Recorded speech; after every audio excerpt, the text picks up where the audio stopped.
Reporter Bangla টিভির সংবাদে সবাইকে আমন্ত্রণ। সাথে আছি হৃদয় খান। গণপ্রজাতন্ত্রী বাংলাদেশ সরকার কর্তৃক অনুমোদিত আন্তর্জাতিক মানবাধিকার সংস্থা, আইন সহায়তা তথ্য রিপোর্টার, মানবাধিকার ফাউন্ডেশন ও বাংলাদেশ রিপোর্টার্স ক্লাব ট্রাস্ট কেন্দ্রীয় কমিটি কর্তৃক আয়োজিত ইফতার ও মাহফিল দোয়া মাহফিল অনুষ্ঠিত হয়েছে। চিফ রিপোর্টার সোহেল রানা হাওলাদারের প্রতিবেদনে বিস্তারিত। অদ্য 15 মার্চ 2026 ইংরেজি রোজ রবিবার 25 রমজান আন্তর্জাতিক মানবাধিকার সংস্থা, আইন সহায়তা তথ্য রিপোর্টার, মানবাধিকার ফাউন্ডেশন ও বাংলাদেশ রিপোর্টার্স ক্লাব ট্রাস্ট কেন্দ্রীয় কমিটির ইফতার ও দোয়া মাহফিল অনুষ্ঠিত হয়েছে।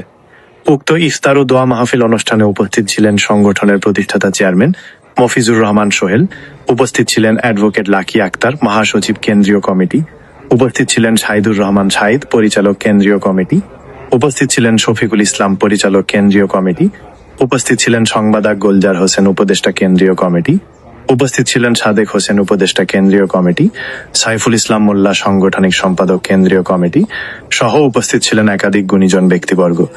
ইফতারির পূর্ব মুহূর্তে প্রতিষ্ঠাতা চেয়ারম্যান মফিজুর রহমান সোহেল সকলের কাছে সংগঠনের ভালো কাজ করা ও মানুষের সেবা করে সারা জীবন মানুষের সেবা করতে পারি সেই লক্ষ্যে দেশবাসীর কাছে দোয়া প্রার্থনা করেন। এ সময় সংগঠনের অন্যান্য নেতৃবৃন্দ সাংগঠনিক দিক নির্দেশনা বক্তব্য দেন। সর্বোপরি সকল মুসলিম পরিবার ও দেশবাসী সকলের জন্য দোয়া অনুষ্ঠিত হয়। আমাদের এই সংগঠনের কাজ হচ্ছে মানুষের সেবা করা, অন্যায়ের প্রতিবাদ করা। যেহেতু কথা বলা অনেক কিছু আছে, একবারে হাতে খুবই অল্প সময় আজ আমাদের দোয়া করাইবেন। আমাদের যে হুজুর তিনি আছেন, মূলত হলো যে আমাদের সিয়াম সকলের মাস আপনারা উপস্থিত হয়েছেন। আমরা ইফতার মাহফিলে আমরা সকলে একত্রিত হয়েছি। আল্লাহর কাছে দোয়া করবো আল্লাহ দিন আমাদের সকলকে দীর্ঘায়ু দান করেন এবং বহির্বিশ্বে একটা যুদ্ধ হচ্ছে, হুজুরকে অনুরোধ জানাবো ওই বিষয়ে আমাদের সকল মুসলমানদের জন্য আপনি একটু দোয়া করেন।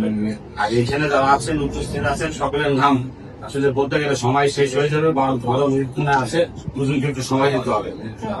তো ধন্যবাদ, সকলে ভালো থাকবেন। সকলে এই অনুষ্ঠানে উপস্থিত হওয়ার জন্য সকলের কাছে আমি কৃতজ্ঞ। আসসালামু আলাইকুম।